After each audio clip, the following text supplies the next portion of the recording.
સુરતના રાંદેર વિસ્તારમાં લુમ્સના વૃદ્ધ કારખાનેદાર પોતાના બ્લેકના પૈસા વ્હાઇટ કરવા માટે ઘરેથી શ્રીકાંત અને શૈલેન્દ્ર નામના બંને વચેટિયાઓને કારમાં લઈને જતા હતા ત્યારે આ રૂપિયા આપવા માટે પોતાના બંગલાથી 100 મીટર દૂર ગયા હતા।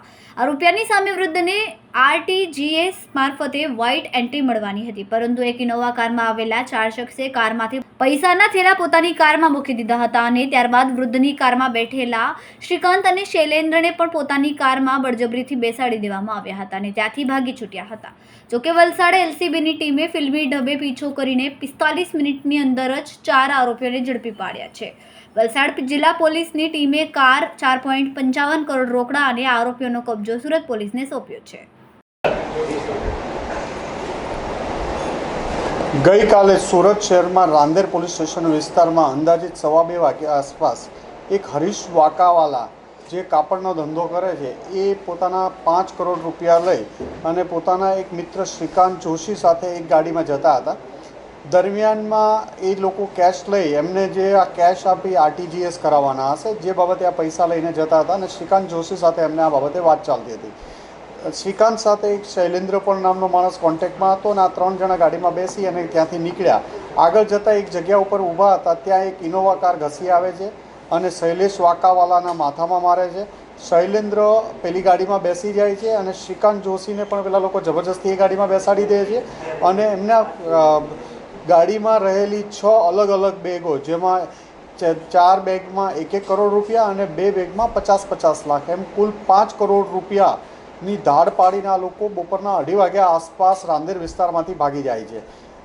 ફરિયાદીએ સતર્કતા દાખવી તાત્કાલિક પોલીસ કંટ્રોલ રૂમને 15-20 મિનિટમાં જાણ કરી કે આવો ગંભીર બનાવ બન્યો છે, જે ગંભીર બનાવને ધ્યાનમાં લઈ કંટ્રોલ અને મહેરબાન પોલીસ કમિશનર સાહેબ તથા અન્ય સિનિયર પોલીસ ઓફિસરોને જાણ કરવામાં આવી હતી। જે અનુસંધાને પોલીસ કમિશનરશીપ સાહેબ દ્વારા ગુજરાતમાં અલગ અલગ જગ્યાઓએ 30થી 40-50 મિનિટ જેટલો જ સમય પસાર થયો હોય અલગ અલગ જગ્યાઓમાં કોમ્બિંગ કરવા માટે નાકાબંધી કરવા માટે સ્ટેટ કંટ્રોલ દ્વારા મેસેજ કરવામાં આવ્યો। કમિશનર સાહેબ શ્રી દ્વારા સુરત રેન્જ IG સાહેબને તાત્કાલિક ઇન્ફોર્મ કરવામાં આવ્યું।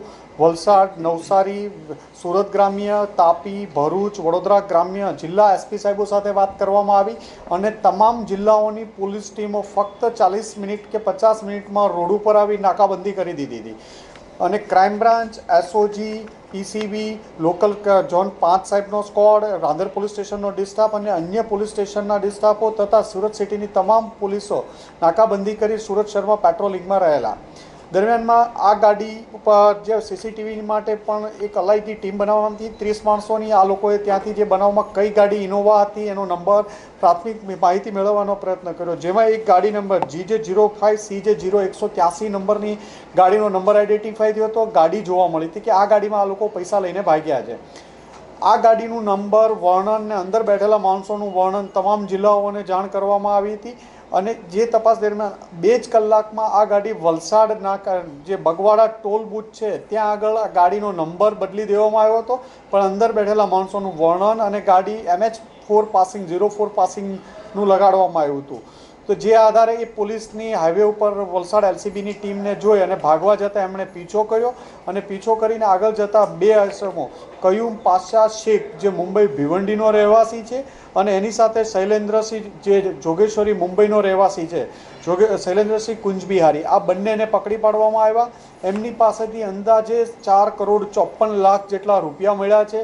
ઇનોવા ગાડી મળી આવી છે અને આ આખી એમો જોઈએ તો આમની સાથે 9 માણસોની ટીમ 2 ગાડીમાં આવેલી હતી। એક ગાડીમાં 5 માણસો અને બીજી ગાડીમાં 3 માણસો અને શૈલેન્દ્ર પહેલેથી આમની પાસે RTGSના પૈસાના બાને આવેલો હતો અને બીજા માણસોને ટીપ આપી અને ધાડ પાડવાનો આ લોકોએ પ્લાન કરેલો હતો।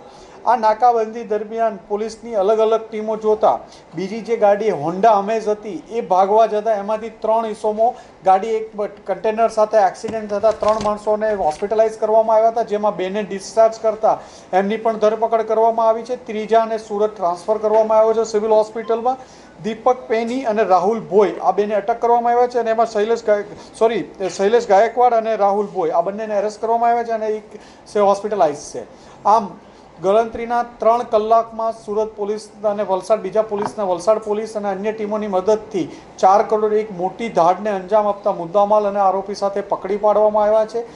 સૌથી સારી વાત આ કેસમાં કહેશું તો ફરિયાદીની સતર્કતાના કારણે એણે જે 30-35 મિનિટમાં પોલીસને ઇન્ફોર્મ કર્યા અને પોલીસ કમિશનર સાહેબે પણ સતર્કતા દાખવી, સ્ટેટ કંટ્રોલ અને અલગ અલગ જિલ્લા સાથે કોર્ડિનેશન કરી અને આખું ઓપરેશન ફક્ત 3 કલાક, 2.5 થી 3 કલાકમાં પાર પાડવામાં આવ્યું અને ગુનાનો ભેદ ઉકેલી કાઢવામાં આવ્યો છે.